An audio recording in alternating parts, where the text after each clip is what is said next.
মাননীয় প্রধানমন্ত্রী, আপনার উচিত আপনার বাসা থেকে আইপিএস জেনারেটর কিংবা অত্যাধুনিক ইলেকট্রনিক যন্ত্রগুলো বাদ দিয়ে একবার বিদ্যুতের সংকটে ভোগান। আপনার সাথে সাথে বিদ্যুৎ ও জ্বালানি মন্ত্রীর বাসায়ও সেম অবস্থা করবেন। তাহলে বুঝতে পারবেন মানুষ এই তীব্র রোদে, অতিরিক্ত গরমের তাপমাত্রায় কীভাবে জীবনযাপন করছে। আপনার আরেকটা জিনিস দেখা উচিত, আপনার লোকাল বাস একদিন চড়া উচিত, লোকাল সিএনজিতে একদিন চড়া উচিত। রাস্তায় জ্যামজটের সাথে বর্তমানে সিএনজি কিংবা কার হাইস যেগুলো আছে ওগুলোর মধ্যে গ্যাসের কী পরিমাণ সংকট সেটা বোঝা উচিত। তাহলে আপনি হয়তো বুঝবেন। সাথে অবশ্যই বিদ্যুৎ জ্বালানি গ্যাস প্রতিমন্ত্রীকে সাথে রাখবেন, মন্ত্রীকে সাথে রাখবেন। তাহলে হয়তো বুঝতে পারবেন যে দেশের মানুষ কেন এত হাহাকার করছে। এখন দেখুন না, প্রতিটা জায়গাতে 10 টাকার ভাড়া 50 টাকা নিচ্ছে। ড্রাইভাররাও কী করবে, সারা রাত নাইট ডিউটি করার মতো করে গ্যাস নিতে গিয়ে কত হিমশিম। তাহলে সে অবশ্যই ভাড়াটা একটু বেশি নেবে। মাঝখানে সবশেষে আপনারা আপনাদের মতো জীবনযাপন করতেছেন অত্যাধুনিক, আর আমাদের মতো সাধারণ জনগণ 10 টাকার ভাড়া 50 টাকা নিয়ে দিতে হচ্ছে।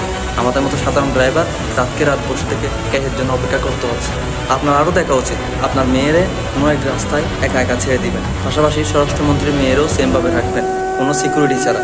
তাহলে বুঝবেন দেশের সন্ত্রাসী কী পরিমাণ বৃদ্ধি পেয়েছে, যাতে তিনিও বুঝতে পারে যে বর্তমান বাংলাদেশে মেয়েদের সেফটি কীরকম, সন্ত্রাসবাদ, ডাকাতবাজ, চুরি, ছিনতাইবাজ এগুলো কী পরিমাণ চলতেছে। তবে আপনি বুঝতে পারবেন দেশের হাল কতটা অবনতি নাকি কতটা উন্নতি হয়েছে।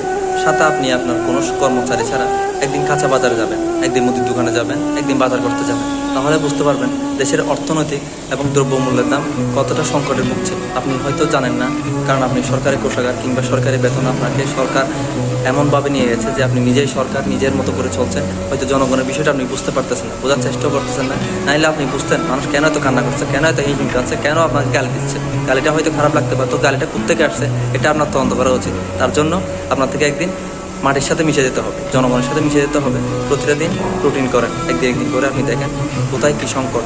তবে বুঝতে পারবেন দেশের মানুষ কেন কান্না করছে, কেন এত হাহাকার করছে, কষ্ট দিন শেষে কারা পাচ্ছে, আপনারা তো না, জনগণ।